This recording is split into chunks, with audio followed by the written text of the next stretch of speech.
Philippe Fournier, que je n'ai pas eu le temps de vous présenter tout à l'heure, grand chef d'orchestre, je vous assure, un orchestre à Lyon, c'est un entrepreneur. C'est-à-dire, n'imaginez pas que ce soit un orchestre subventionné.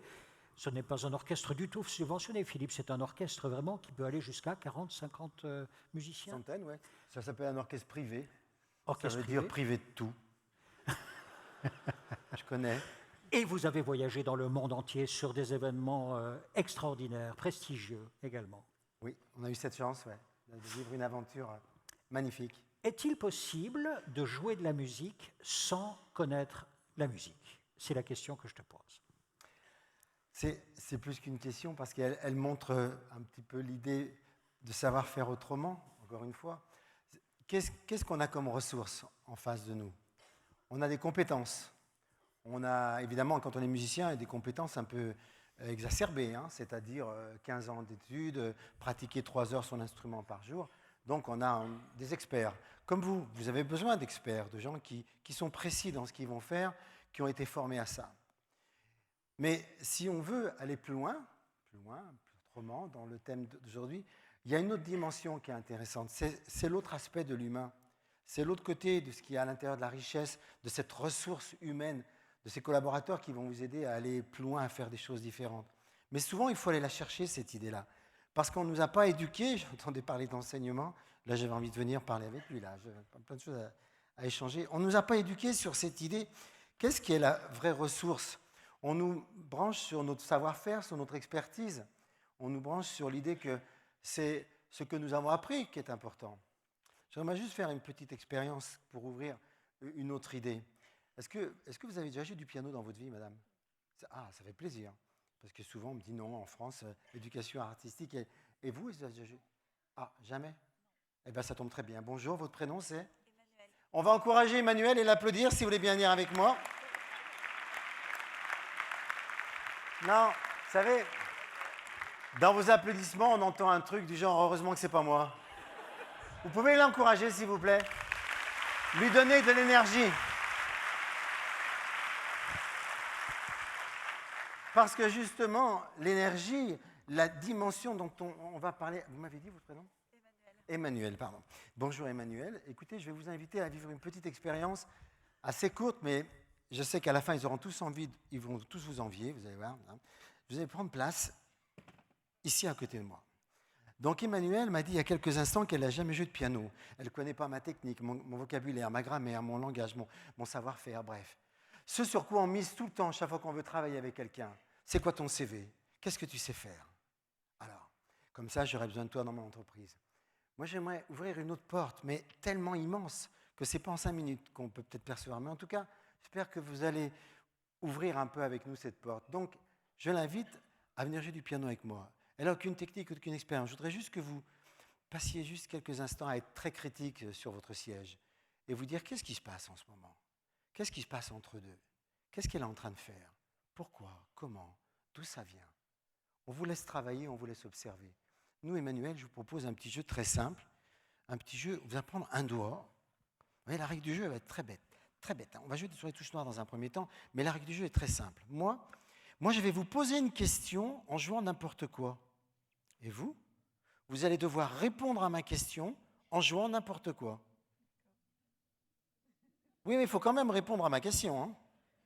Mais il faut quand même jouer n'importe quoi. Tout en répondant à ma question, enfin tout en jouant n'importe quoi, vous avez pigé, je pose ma première question.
Bougez pas.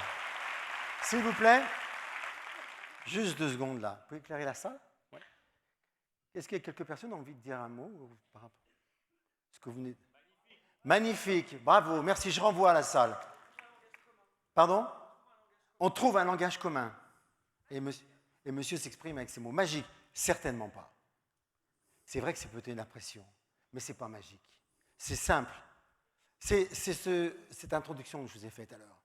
Il n'y a pas de savoir-faire, mais dans une dimension humaine, il y a autre chose que nous, chefs d'entreprise, leaders, enfin animateurs, directeurs, ce que vous voulez, qui avons besoin des autres. Nous devons absolument aller chercher. On sait qu'on nous a appris qu'avec notre savoir-faire, on pourrait être quelqu'un. Avec votre savoir-faire, vous pouvez être musicien, boulanger, vous êtes quoi, personnellement comme métier? À la maison, ça c'est un beau savoir-faire aussi, ça. Très bien. À la maison. Bref, on peut être quelqu'un. Ça, c'est une belle idée. Savoir-faire, je suis quelqu'un. Savoir-faire, être quelqu'un. Là, en quelques instants, Emmanuel nous a montré une autre chose très importante. Avec son savoir-être, on peut faire plein de choses. Et ça, il n'y a pas de limite. Pourtant, à l'école, on nous a mis des limites. Hein. Toi, tu n'es pas bon en mode, tu ne fais pas ça. Toi, tu es musicien, tu fais ça. Toi, tu n'as jamais joué de piano, tu ne peux pas jouer. On ne nous met que des limites. Alors que oui, on a un savoir-faire, d'accord. Mais on a un potentiel. On a un talent énorme en nous qui dort. Vous ne pouvez pas imaginer tous les talents qu'il y a en vous. Vous ne pouvez pas imaginer tous les talents qu'il y a dans vos collaborateurs là. Par contre, il faut que nous, on aille les chercher. Faire autrement, c'est se dire, tiens, d'un seul coup, j'avais une personne, maintenant elle est double. Il y a son savoir-faire, mais il y a aussi être. Qu'est-ce qu'elle a au fond d'elle? C'est quoi sa richesse? C'est quoi son ouverture? Et surtout pas penser que c'est simplement parce qu'elle a le diplôme pour jouer du piano qu'elle peut en jouer ou qu'elle peut faire n'importe quel métier. Il n'y a aucune limite dans ce qu'on est capable d'être. Et ça donne des ressources qui sont importantes. Alors, ce n'est pas en quelques minutes qu'on peut expliquer ce qui s'est passé là. Je comprends le mot magique parce que c'est surprenant, mais ce n'est pas magique. C'est la puissance qu'il y a, si demain on veut aller ailleurs avec d'autres gens, de se dire ça, que nous, on peut être la personne qui révèle quelque chose. Est-ce que c'était compliqué? Non du tout. Non du tout? Non, voilà. C'est pas ce que vous êtes dit en venant. Non. Oui, ça sera notre premier obstacle, c'est que même la personne n'y croit pas. Mais alors nous, déjà, on doit y croire. Parce que si nous, on n'y croit pas, alors qui va y croire? Merci beaucoup, Emmanuel. Merci beaucoup. Merci. Merci beaucoup, Philippe. Il y a un homme dans la salle qui a suivi cette séquence avec énormément d'attention. Il s'agit de Loïc Bellhomme, c'est le directeur régional Normandie de la G2R La Mondiale. Puis-je demander de l'accueillir? Merci beaucoup d'être parmi nous. Bonjour. Loïc, ce qui vient de se passer, ça vous intéresse? Alors, ça n'intéresse pas l'assurance, mais l'assurance qu'il y a vraiment une relation entre ce qui s'est passé au piano et, d'autre part, la relation client que vous entretenez. Oui, tout à fait. Je vous en prie. Merci Thierry. Elle connaît celle-là. Elle a déjà été faite. Très heureux qu'AG2R La Mondiale soit partenaire de la première heure de l'UEN. On était tout à l'heure sur le visuel et effectivement, ça fait 6 ans que mes prédécesseurs, moi je viens tout juste de prendre la direction régionale, participent et accompagnent l'UEN. Alors, on est partenaire et plus spécifiquement, c'est un peu vous qu'on a décidé d'accompagner sur cette journée et tous les interludes musicales que vous allez porter. Alors, AG2R La Mondiale, ce n'est pas de la musique, c'est de l'assurance. C'est de l'assurance santé, c'est de l'assurance prévoyance, c'est de l'assurance retraite. D'ailleurs, à 15h15, allez sur notre stand, on va tout vous dire sur la réforme des retraites. C'est aussi une équipe cycliste. D'ailleurs, des fois, on nous confond, on croit qu'on est d'abord une équipe cycliste avant d'être des assureurs. Mais non, on est des assureurs et comme vous, chef d'entreprise, on fait des plans d'entreprise. Et le plan d'entreprise qui est en cours, il s'appelle Nouvelle Donne et il a 2 orientations prioritaires et ça rejoint tout à fait ce que l'on vient de voir. La première orientation prioritaire, c'est la satisfaction client. Le président en a parlé tout à l'heure. Satisfaction client et engagement collaborateur. C'est les 2 éléments qui sont très liés. Et satisfaction client, eh bien là, on avait un parfait exemple, une parfaite illustration. 2 éléments sur cette satisfaction client. L'écoute active. Le fait qu'Emmanuel vous ait écouté lui a permis de vous répondre et vous avez pu avoir un dialogue et avec la construction, la magie, l'empathie, mais parce qu'il y avait une écoute. S'il n'y avait pas eu d'écoute, on n'aurait rien réussi à faire. Le deuxième élément lié à cette satisfaction client, c'est le fait de rendre les choses simples. Le piano, j'imagine, je n'y connais rien, ça doit être compliqué. L'assurance, c'est compliqué. Eh bien, comment on fait pour rendre les choses simples, compréhensibles pour notre interlocuteur? Voilà 2 éléments qui étaient tout à fait liés. Et puis, si je prends de l'autre côté l'engagement collaborateur, eh bien là, c'est 2 choses. C'est la fierté. Tout à l'heure, l'orchestre, c'était magnifique. La fierté, effectivement, d'avoir un morceau qui partait de rien et puis qui se constituait. Et donc, ça donne là aussi la fierté d'appartenance, la fierté d'être dans un groupe. Donc, très, très fier qu'AG2R La Mondiale soit partenaire de l'UN et très fier qu'elle vous accompagne sur les interludes musicales. Merci. Merci beaucoup, Loïc Bellhomme et Philippe Fournier. Merci à tous les deux.